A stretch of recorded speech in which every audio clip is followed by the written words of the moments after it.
wallahi mace tana iya sa ka zaka je masallaci ka hada takalmi slippers da canvas.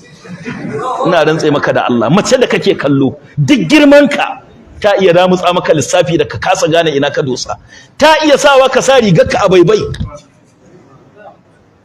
Wallahi akwai mutumin da yake gaya mana wallahu a'lam, amma yace shi ganin idan shi ne da matar shi ta dugunzuma shi, suna hankalin shi ya tashi zai taho masallaci sai ya dauko butar shi, butar da yake zuwa bayi, yana zuwa ladan yana kallo ya shigo masallaci da buta sai ya ajiye ta gaban shi sai ya kabarta nafila.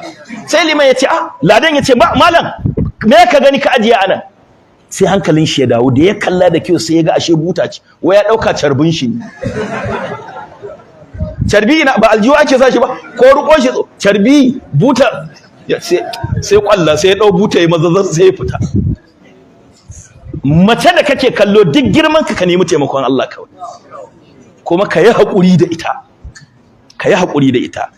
Aure zuma ne kuma akwai ɗaci, dole ne ɗan adam ya san wannan, tunda annabin rahama ya bamu hotarwa ya mace.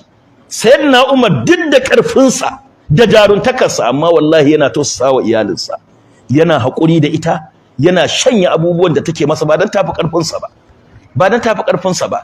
An ce akwai wani mutumin ƙauye da matar shi take masa faɗa, tana takura mishi, ya rasa yadda zai sai ya bari ya tafi gurin Amirul Mu'minin yayi ƙararta ko ya samu sauki.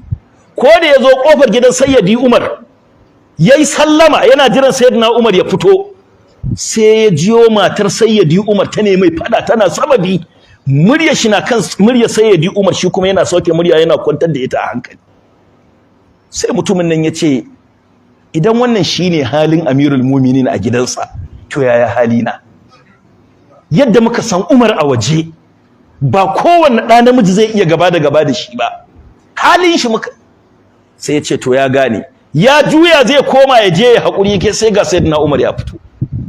Sai ya ga ya juya ya ce ya akhal arab ma hajatuka, ya ce ya kai ɗan uwana balarabe me buƙatar ka, kai sallama ka juya.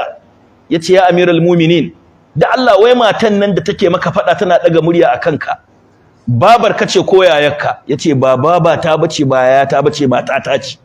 Yace irin matsalar da ke faruwa a gidana shine nazo in kawo ƙara gare ka, domin matata ta nemi fada tana daga muryarta akan muryata. Da nazo sai naga abin da yake faruwa a gidanka yafi abin da ke faruwa a gidana tsanani, kuma mun san waye kai Umar. To wannan sai ya kwantar min da hankali, nace ashe in wannan shine halin Umar yaya halina? Na juya zan koma domin in yi riko da abin da kai riko da shi na hakuri da juriya.